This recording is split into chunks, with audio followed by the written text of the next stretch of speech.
Hello and welcome to the Ideas for Wellbeing Project series. And on today's series, we got our lovely parents here. And just before I go into the introduction, just to remind ourselves that the Ideas for Wellbeing Project has to do with normalizing the mental health conversations between parents and their young people. And like I said, we got lovely parents here sat with me on this lovely evening, and we have Rose and Eunice here would be sharing their experience in their participation as a parent in the non-wellbeing project. Now over to them, would have to listen to what they have to say. And to Rose, hello. Hello. Hi, and to Eunice, hello. Hello. Okay, can we get a brief introduction of what we have on seats today? Okay. So my name is Rose, and I'm a mum to two children, one who is nearly 13 and the other one who's nearly 10. So I have a son and a daughter. Oh, that's so beautiful. Okay, we got at least we have a 10, 13. Yeah, okay, and to Eunice. Yeah, so my name is Eunice, and I'm a mom of 5 children. Wow, okay. Yeah, my oldest is 23, and the youngest, yeah, twin boys, 15 years. Wow. Oh, you got a twin. I actually love twins. That's cool. Wow. I think we got at least we have the teen, 23, 15, and they're quite like a handful of responsibilities. That's quite cool. And we're going to just dive straight into the question.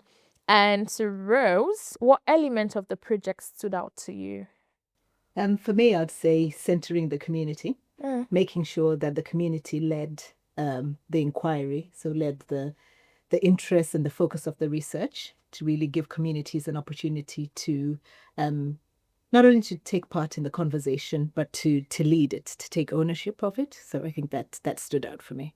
And that's quite unique because communities is needed, like via the grassroots of in the projects going on. So that's a good one. And so Eunice, what aspect of the project stood out for you, if there's any? Yeah, Okay. the aspect that stood out for me is bringing parents and children together in this discussion because the topic is something that is very sensitive to our community, or bringing both parents and children, to sit and talk about it. It stood out for me because it made the impact in my family. So, yeah. Yeah, that's the important thing, making impact. And a big thing as well is getting parents and kids to actually be sat together. That's like a lot of work. And like you said, that's the big thing that stood out for you because these projects made a huge impact in your family. So we'd be moving on to our next question. And it's an open question. So, what have you learned from participating in this project or in this research? Anybody wants to go first? So, it could be, like you said, in your one of it would be the impact it had in your family. So, what have you learned? Has it improved your communication skills? How you communicate with your kids? Has it changed? Has it also improved you personally? So, it could be personal, it could be wider, it could be family, anything. Okay. Yeah, I think I'm going to start with myself Yeah. because before engaging in this project, I've always thought I'm a good mom. I'm parenting very well. So I've always believed I'm doing everything right. But sitting together with my children and having this discussion made me to understand that I might not be doing everything right as I thought I was. So it has made me to be an active listener because I learned that I've been listening, but I'm a passive listener. But involving myself in this project has made me to sit down and listen. I'm listening to them. I realized that things have started to change. So this project has not changed my children, but changed me as well personally. So now I can listen to understand them, not just listen to respond immediately or have arguments. So it has changed my way of communication as well as my children, and I can see more openness between our communication. So yeah.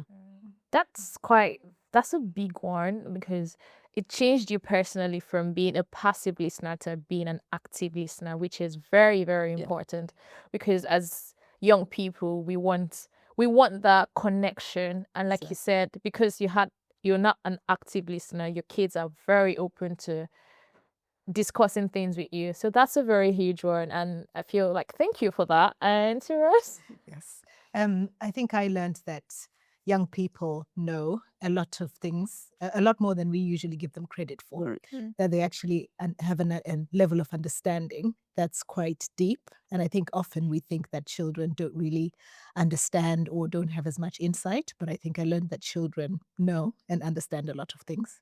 For me, the other point of learning was that actually culture also has a lot to contribute in terms of how it gives you alternative ways of addressing issues that are different from maybe what mainstream direction normally gives you. I think the discussion around culture is usually about how culture can be not as useful or can be damaging, or the general discussion in mainstream about culture sometimes I think makes out that culture is a bad thing. But I think actually I've learned that there are a lot of cultural aspects that you can apply to even conversations around mental health that would make that conversation easier or give it alternative starting points and alternative perspectives. So I think I've also learned to value culture a lot more, particularly in an environment where that's not always something that people see as an asset. So I think that's been also a really important learning point for me. Yeah, that's 100% correct, because we can't take our culture from an environment. It's usually embedded.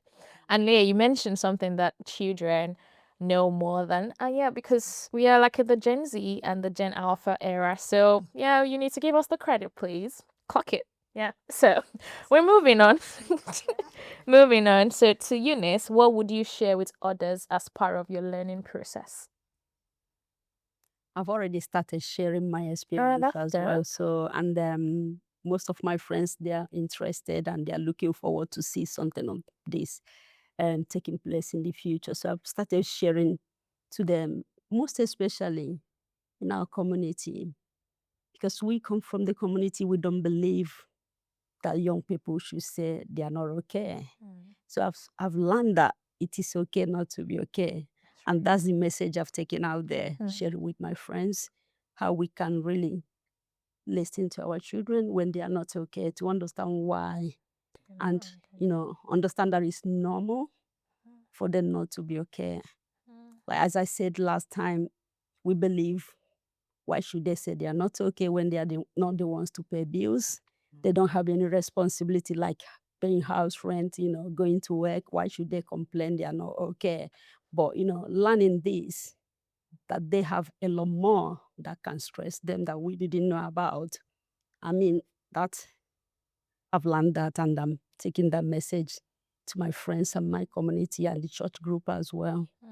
So it's okay not to be okay. That's quite deep. It's okay not to be okay. Yeah. So it's not such a spiritual thing if you're not okay. So you've heard from her, said it's okay not to be okay, and always feel free to share with someone, your loved ones, your Exactly. mentor, your parents, if you're not okay. Please always speak up when you're not okay. Okay, thank you for that. And to Rose, what value do you think the Ideas Fund Non-Wellbeing Project has brought to the community, both broadly and for your immediate family?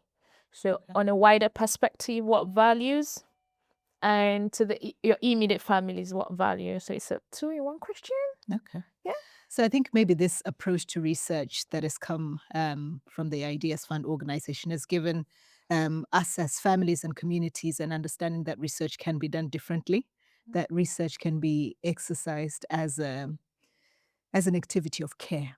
That actually research can be about people being invested sincerely and genuinely in the interests of a community, being able to reach out to people, that the focus of research can be actually putting people first and thinking about what do communities need, what support can be put in place to improve the circumstances of communities, and in the process enhance whatever research that you might want to do, but to always position the people that you're engaging with as people first.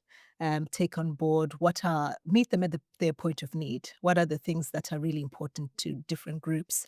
And in that, I think you get much more engagement. People become more trusting if they can feel also that the research process is not just about taking from them, but it's about valuing them as people that you can actually learn from, people that have something to contribute, people that have a story to share that other people can learn from.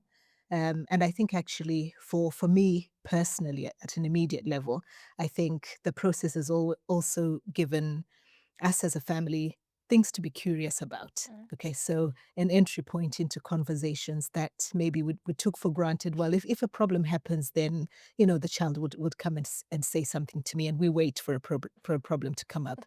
But I think actually this process has made us think about starting those conversations in the absence of a problem. That we can just talk about issues so that if a problem does arise, the ground has already been set for those conversations to happen, as opposed to, right, okay, we'll have a set of tools or whatever that we can whip out quickly and use those when a problem comes. But actually, how can we just set conditions that make it easier for children to come up with problems should they encounter them, and also easy for us as parents to find a way to start those conversations. If just talking and generally sharing aspects about our emotions, about our feelings, things that we find hard in our day-to-day lives, how that can pave the way for those occasions where much more sensitive topics might come up, that hopefully that doesn't become something that's so odd, but it just becomes a step up to the regular conversations that we normally have. So I think from a personal kind of immediate level, it's just given us something to be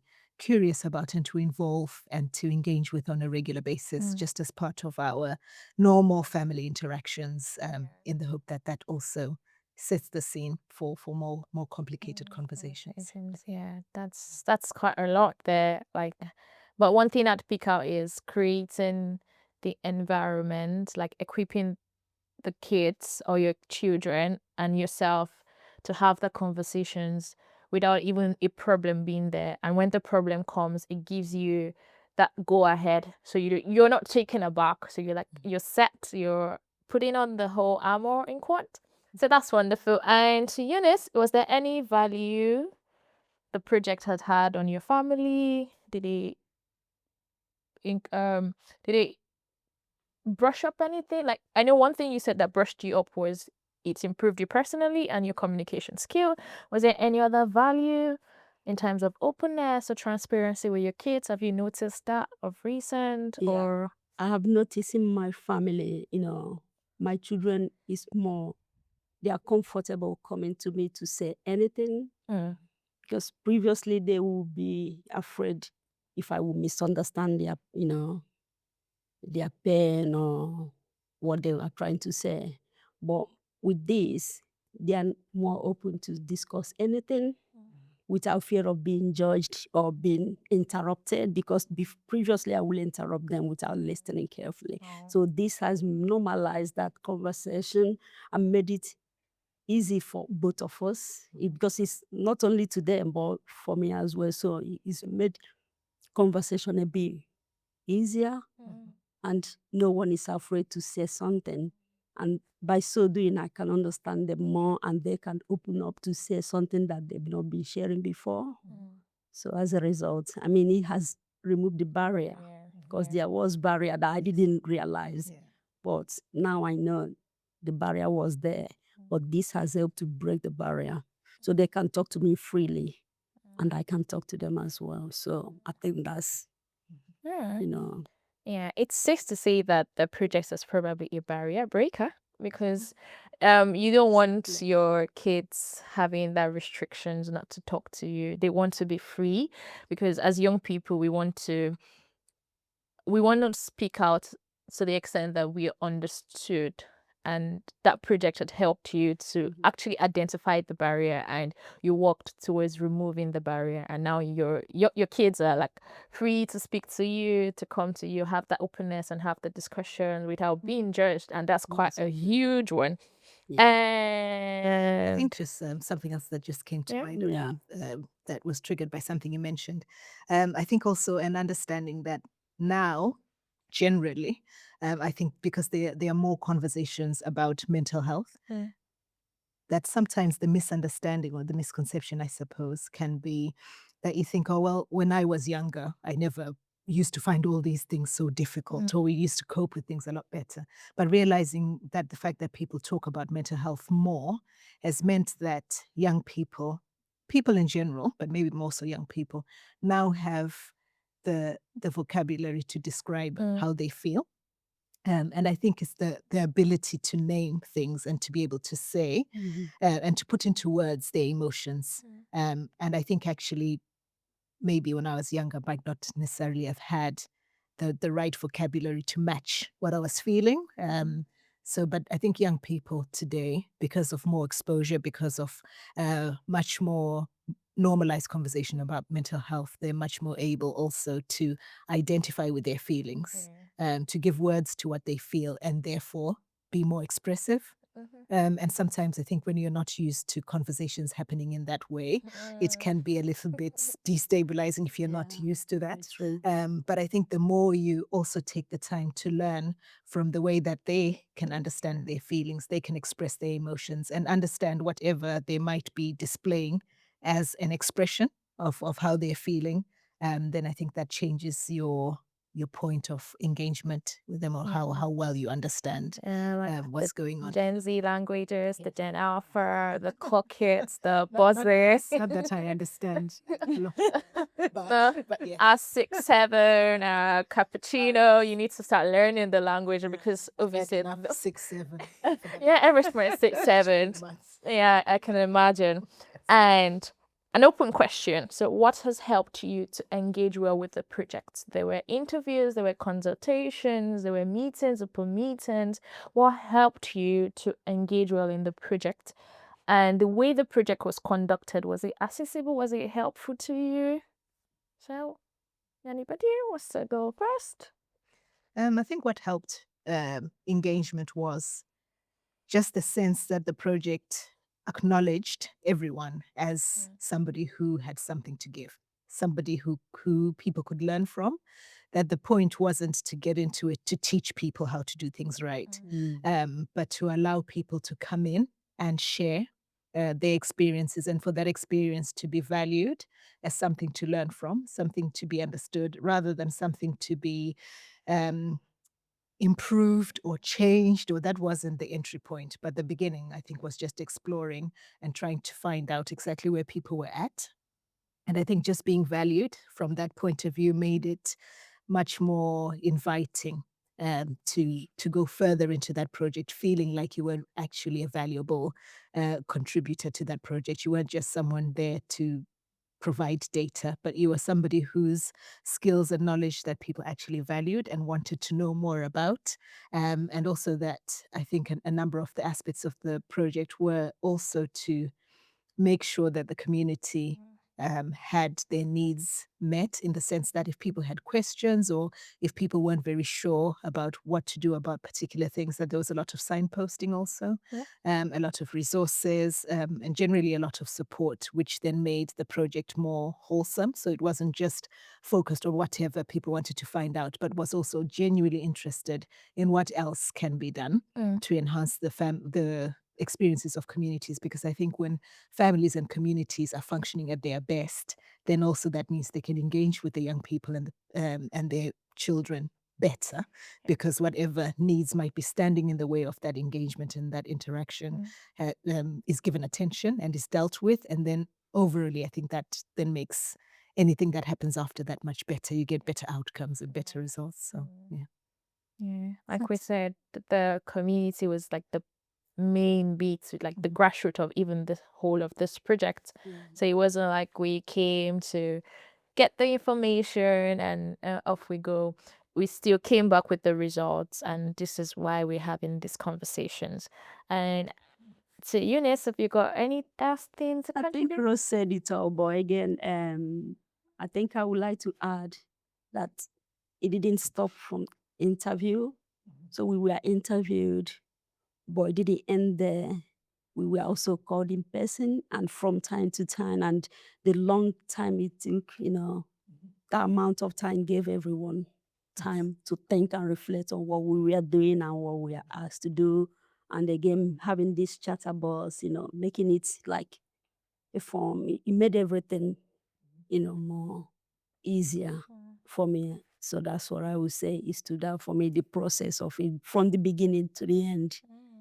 I mean, it's something I would recommend to someone else. So it was good. Yeah. Yeah. Talking about the chatterbox, there were like about 5 zines in there. Yeah. Did you actually do the whole 5 for your children? Well, I didn't do the whole. I would say I stopped at 3. Okay. But what stood out most is the number 1. Oh, seeing each other. Yeah, so seeing each other. That stood out to me, to be honest, because I think we are there as a family of 7. Oh, wow. We can see each other, but we cannot imagine what each other was going through. So I was thinking, well, I've made life easy for you. So why would you complain? And they will be thinking, you don't listen to me enough. So, but they don't know what I'm going through, and I don't know what they are going through. That's why we are living in the same roof. But at least going through this, I mean, brought to light, they can understand me, and now I can understand, I mean, in fact, this is the best project ever, I would say. That's also good Because it's more practical rather Yeah. than just, the theoretical part of it is more practical. Yeah, it actually brought a lot of things to Yeah. limelight. Like you guys had to come to this common ground and meet at the middle. Okay, this is what I feel. This is what you feel. What can we do? Exactly. So, oh, that's so beautiful. So, yeah. Yeah, and just a bit of being curious, like, so if you were asked to share with other people what the project's process looks like, what would you tell them to get them into maybe further projects?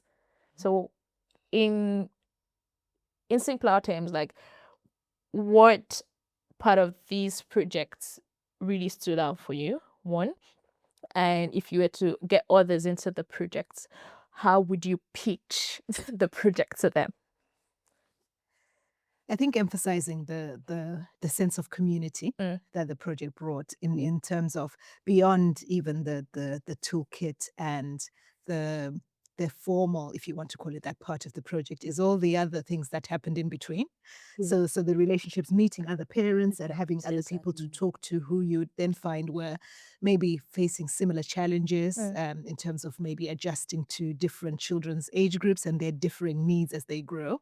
But meeting parents who, like Eunice, maybe have children that are slightly older, who you can talk to about the experiences that you might be going through because your children are younger, talking to parents who maybe have been through things that you are yet to experience yourself. So I think if in terms of pitching it to other people, let's say about how a sense of community is reinforced within the group, that outside of the research processes, that actually there were other connections which might not even have had anything directly to do with the research, but were important connections, I think, going further. And I think those connections also enhanced the project itself because people became much more comfortable with each other. People knew each other and people then felt safe to explore personal things, challenging things in other circumstances that might be viewed as failures in parenting, but talking to other people who might be facing similar challenges, you get different tips, different hints,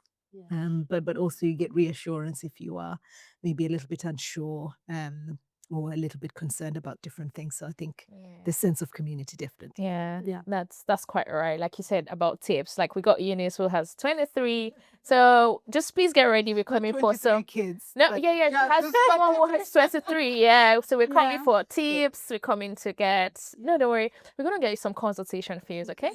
So yeah, one thing that has stood out so far is about community, and we can take out the effects community has in projects. And to that, we've literally come to the end of our series. And thank you to our wonderful parents for coming and taking out their time to share their experience with us. Thank you, and we'll see you in some other projects again. Okay, thank you. Thank you.